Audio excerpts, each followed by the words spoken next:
That just sounded dorky. Oh my goodness.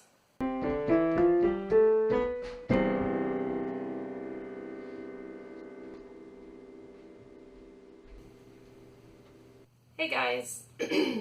So I am back at home and I thought I would turn this on while I'm putting away some laundry and we can chat a bit about a few things. Today is one of those days where I am trying to make up from letting things go. A lot of things around the house I've kind of been, I don't know, dragging my heels on or just not keeping up with my daily routines that I've tried to establish.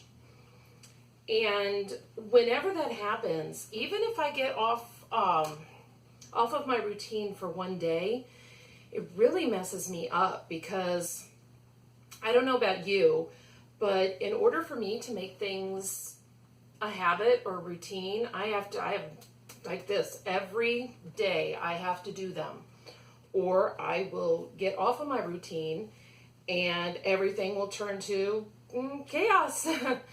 And I don't like chaos. It gives me, I don't know, living amongst chaos gives me anxiety, and I feel guilty about it. You know, who wants to live in a messy house knowing that, you know, you're the reason the house is the way it is? I do feel that way, and there's a lot of guilt involved with that. But that's something I've noticed about ADHD. The more I read about it and the more that I talk to other people who have it, is that there is a lot of guilt that goes along with it because you always feel like you just don't measure up. And I know there are a lot of other issues that can cause a person to feel that way. But for me, I feel better when I am at least trying to keep things neat and organized. I haven't gotten looking around. I can see the mess around me. I've got the camera focused on one of the neatest parts of the house, other than, I mean, obviously I've got piles of clothes here, but I am currently working on those piles. So you kind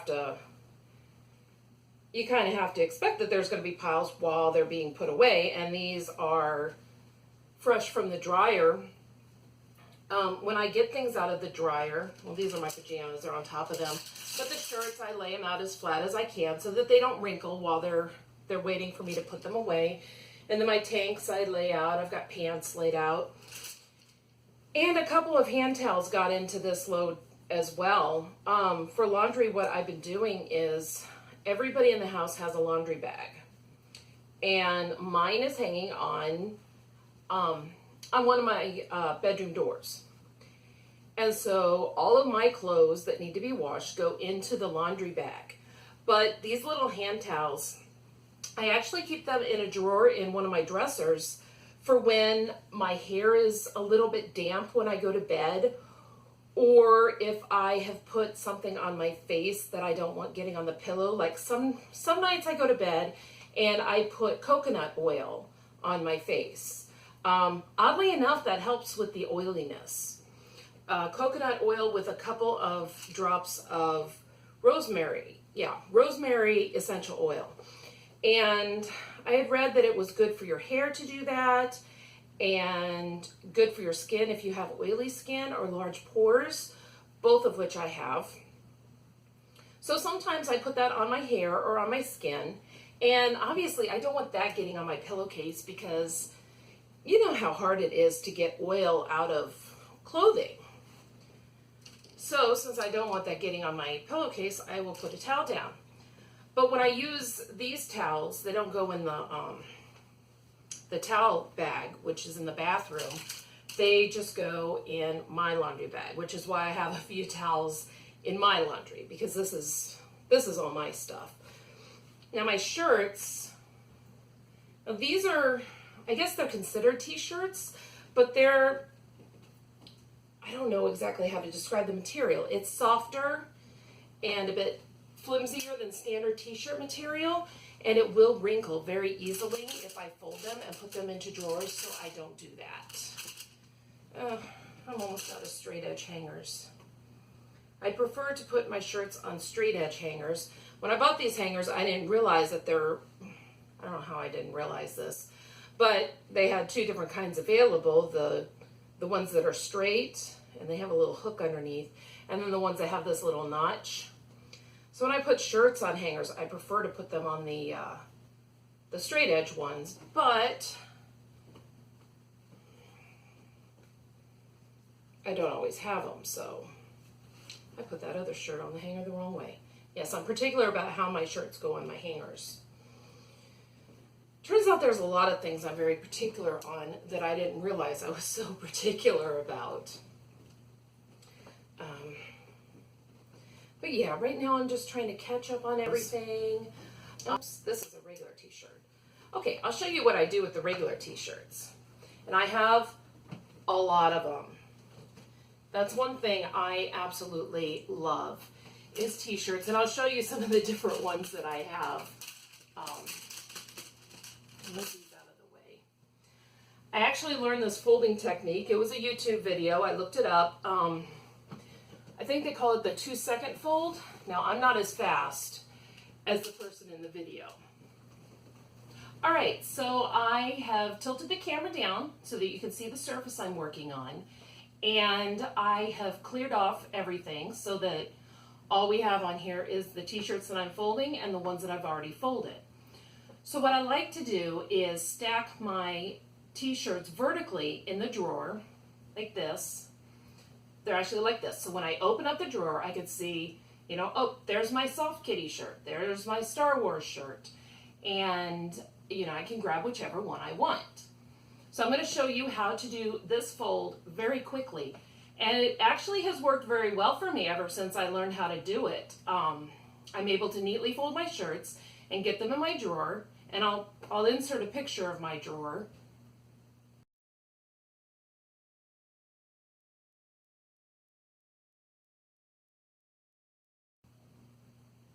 And so this is how I fold the shirts to get them into my drawer.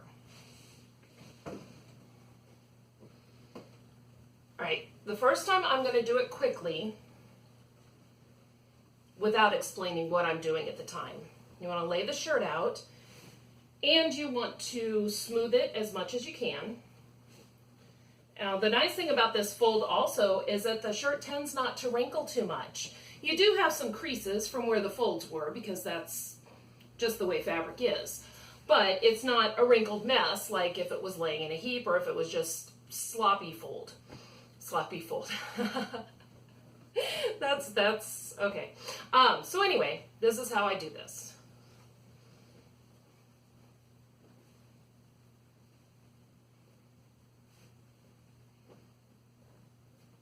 And there we go. So now I will do it slowly and explain what I'm doing at the time. So we will do this with my red Star Wars shirt. Thumbs up if you like Star Wars. Thumbs up if you're excited for the new movie in December. All right, so you want to lay it out flat. And you want to smooth it out as much as you can. This shirt is actually, I mean, it's a regular t-shirt, but it's also a very soft material. So it tends to wrinkle a little more than some of the others do, but it can still be folded just fine. Okay, so here's what you do. With one hand, you pinch through both layers up towards the shoulder, maybe 2 or 3 inches down from the shoulder, and a few inches from the end. With your other hand, you pinch just a little more than halfway down. So now is where you do the little, make the first fold. You take the hand that has the pinched fabric from the top of the shirt, put it over the other hand, grab through the bottom 2 layers, and then pull this hand through. And then, sorry, I didn't explain that part. So you've got it like this after you've done the little flippy thing. Put it face down, pull it towards you, and take this end face up. Well, that didn't turn out so good. We're going to do that one again. Okay, so you got your shirt flat. You lay it out flat. Smooth it out. One hand, you pinch at the top through both layers. Other hand, you pinch through both layers about halfway down. Now, with the hand that you've got the layers pinched up towards the shoulder, you bring that over the other hand to the bottom of the shirt. Pinch through both layers at the bottom of the shirt. And then you pick up both hands like that. Okay? So you've got it like this now. And then you lay it face down, kind of pull it towards you, and bring the part that you've had pinched here the whole time. You never let go of these. Flip it over, and it'll be folded like this. Now you grab it in the middle and pick it up so it's folded in half. And then you fold it in half again. I do know that I said today I had dishes to do because, well, had a little issue with the dishwasher yesterday. So I got behind with the dishes. And when I said that, one of my children, my younger child, was like, no, I'll do the dishes. So he really, really, really wants to be the one who's doing the dishes. Okay, well, we will work on that together later on then. So that works. So honestly, my children are enthusiastic to help out if they know, got the hiccups, if they know what needs to be done. And I think that's something else that's important is not only do we need to push ourselves to do the things that we need to do, mostly because it does help to feel better.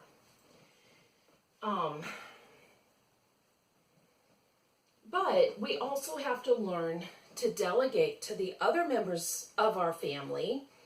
Look, this is something that needs to be done, and I would like for you to be the one to do it. Just because we all live in this house together, and we should all play a part in keeping the household running and going. It sounds like my sheets might be dry. I got that over my face. Sorry about that. I washed sheets today, and they're my favorite ones, so I want to put them back on the bed. And so my bed's not made the way it typically is. I just pulled the quilt over everything. And this quilt is actually, it's a rag quilt, and I made it. It's not completely done yet because I haven't clipped. See, there's these seams here, and I haven't clipped them all. They all get clipped like this one is. I don't know if you can see this one. But you make little clips about 1/2 inch or so apart, and then you wash it, and the areas where you clipped get all fuzzy and cozy, and it's a really warm, inviting quilt. Rag quilts are actually my very, very favorite kind of quilt to make and to use. I love regular quilts too, don't get me wrong. Kind of have a little bit of an obsession with them. But rag quilts are my very favorite.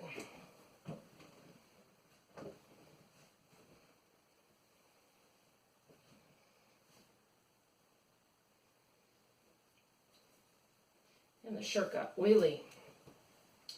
So in a future video, I will share my tips for getting oil out of clothing. I actually do have a tip that works very well. It involves a product called Goo Gone. But but I will show that in a future video. Hopefully, somebody out there who might be going through the same thing that I'm going through right now, or that I've gone through during different times of my life when I had no idea why I was the way I was, and why I did the things I did, and why I dropped out of college, and why I changed majors, I don't know, 4, 5 times, and why jobs didn't last very long, and all that. And I had no idea why I did this. Hopefully if there's somebody out there who's going through that, hopefully they can see this and say, oh wait, that sounds a lot like the things that I do. Maybe I should look into this. Or if somebody is newly diagnosed and, as an adult, it's a really strange thing, or at least it feels strange to be diagnosed as an adult. I know it's not a strange thing. It's not a unique thing. I know a lot of people I've come across since my diagnosis who have had the same thing happen, getting diagnosed as an adult. But it feels strange, and if somebody else who is currently being diagnosed and is looking up information about it, comes across these videos, and they look at it and they say, oh, hey, there's somebody else who is going through or has gone through the same thing I am right now. And then maybe they just won't feel so alone, which that is so important, to not feel alone. Because no matter what you're going through, one of the worst feelings is to feel like you are completely and utterly alone. And if I can help even one person avoid that feeling, that's what I want to do. All right, so now I'm on my tank tops, which I also fold into little squares that can be vertically filed. All right, so that concludes another video. That just sounded dorky. Oh my goodness. That's me, Miss Awkward. All right guys, that's it for today. If you liked this video, please click like. If you really liked it and want to see more, please click subscribe. Remember, be kind to yourselves and to each other. Have a great week. Bye.